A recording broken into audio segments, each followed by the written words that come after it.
Well, I'm joined by Misty, who says she lost everything after going to prison for having a sexual relationship with the 16-year-old son that she reunited with after leaving him behind years ago. Now, she says she is not the right candidate for prison or lifetime on the sex offender registry. And why do you say that? I don't do anything like this to be considered a criminal. I feel like this is more psychological. But I know what I did was wrong. I understand that I deserve punishment for it. I'm a disgusting person for this. I know that. I wish I could go back. And I feel so bad every day.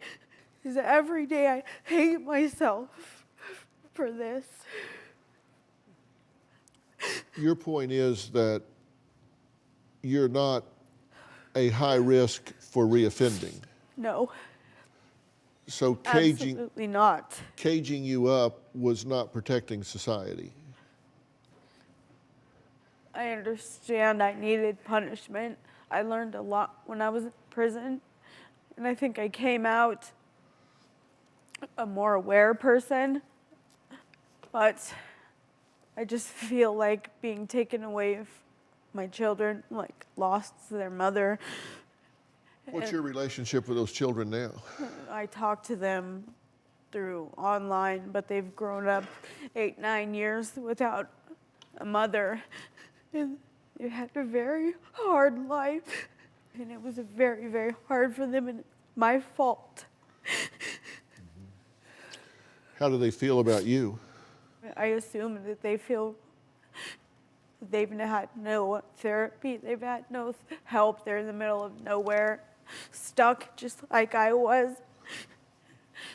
at their age, and I assume that they have root feelings, that they're very, very hurt.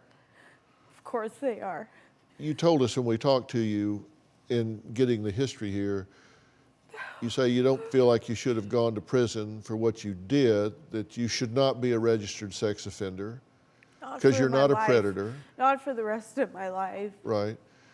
And you think that you suffer from something called genetic sexual attraction. I did experience that for whatever it's worth. You feel like genetic sexual attraction is a real syndrome and a real thing that you suffered from. I do, because when I met him, I changed. I started changing. I stopped eating. I stopped sleeping.